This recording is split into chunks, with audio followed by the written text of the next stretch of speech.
Hello everyone, welcome to BioLife Academy. This is your educator Dhruva Som. Today I am going to discuss about quorum sensing. So, what is quorum sensing? Quorum sensing is a bacterial cell-to-cell communication process that is by quorum sensing, bacteria communicate with each other by secret signal molecules. In case of higher organism, for example human being, they are communicate with each other by using language, different facial expression, signs. But in case of microbes, they are communicate with each other by this quorum sensing process. Quorum sensing helps bacteria in many processes, which include biofilm formation, symbiosis, virulence, competence, conjugation, antibody production, secondary metabolite production, motility, sporulation, increase population density, etc.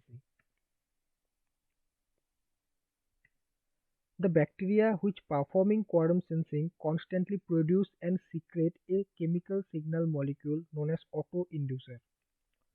The autoinducer is different in case of gram-positive bacteria and in case of gram-negative bacteria. In case of gram-positive bacteria, the autoinducer is called oligopeptide or autoinducing peptide. And in case of gram-negative bacteria, it is known as AHL, which is N-acyl L-homoserine lactone. Mechanism. The mechanism of action of this autoinducer is different in case of gram-positive bacteria and in case of gram-negative bacteria.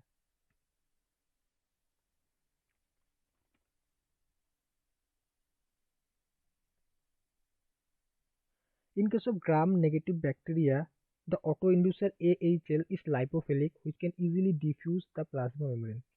In case of gram-negative bacteria, they are involved in Lux operand system. The Lux operand system contains several structural genes like LuxC, LuxD, A, B, E, G, and also LuxI gene and LuxR gene. The LuxI gene actually synthesizes the autoinducer AHL through producing one enzyme known as AHL synthase. When there is a high density of bacterial population and high concentration of AHL, the AHL diffuses back into the cell, then bind with LuxR. Then the LuxR and AHL complex act as a transcription factor, and this transcription factor turns on the operand system, and this operand system then transcribe the LuxI gene and produce more AHL. Therefore, as the density of bacteria increases, the AHL autoinducer concentration also increases.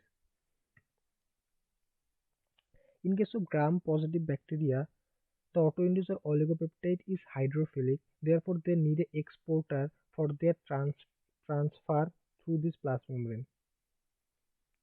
In case of gram-positive bacteria, they are involved in two-component system. As we all know, the two-component system consists of sensor kinase and a response regulator. The histidine sensor kinase, after receiving the oligopeptide, active itself by autophosphorylation. Then the sensor kinase active the response regulator by phosphorylation. The response regulator then acts as a transcription factor which transcribe the genes that forms this autoinducer, that is oligopeptide. This is one of the most fascinating example of quorum sensing. This is actually a picture of Hawaiian squid which is in symbiotic relationship with the bioluminescence bacteria Vibrio fischeri. The Vibrio fischeri present in the light organ of the squid. The Vibrio fischeri receive shelter and food from the squid, and the squid can emit light because the Vibrio fischeri bioluminescence Vibrio fischeri present in their light organ in high density.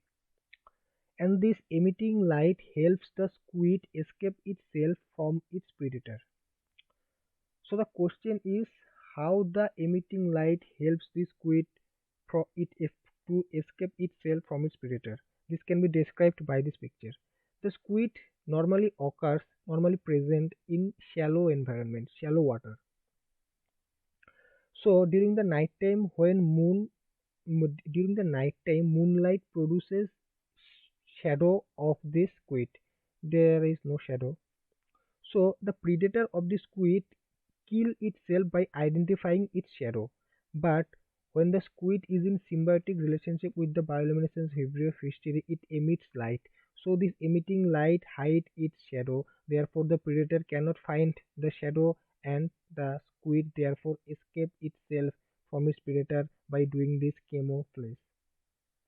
And this is how it actually works. The mechanism is same as I earlier told about the mechanism of autoinducer in case of gram-negative bacteria.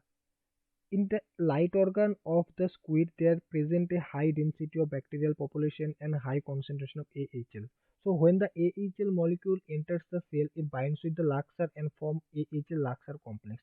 Then the AHL Laxer complex activates the RNA polymerase. This RNA polymerase then synthesizes the Lax operon, synthesize the structural gene and the Laxi gene. The Laxi gene again synthesize the HL molecule, and the structural gene produce the luciferase enzyme. This luciferase enzyme with further reaction actually produce the blue-green light, and this light helps the squid escape itself from its predator. That is all about. BioLife Academy is organizing different online classes for students of class 9, 10, 11, 12 and graduation. We are providing you the best online learning experience through fun learning strategy and smart hacks. To enroll any of our courses mentioned here, you can contact us by the contact details that are mentioned here. If you like this video, please like, comment and share, and don't forget to subscribe. Thank you. Stay scientifically curious.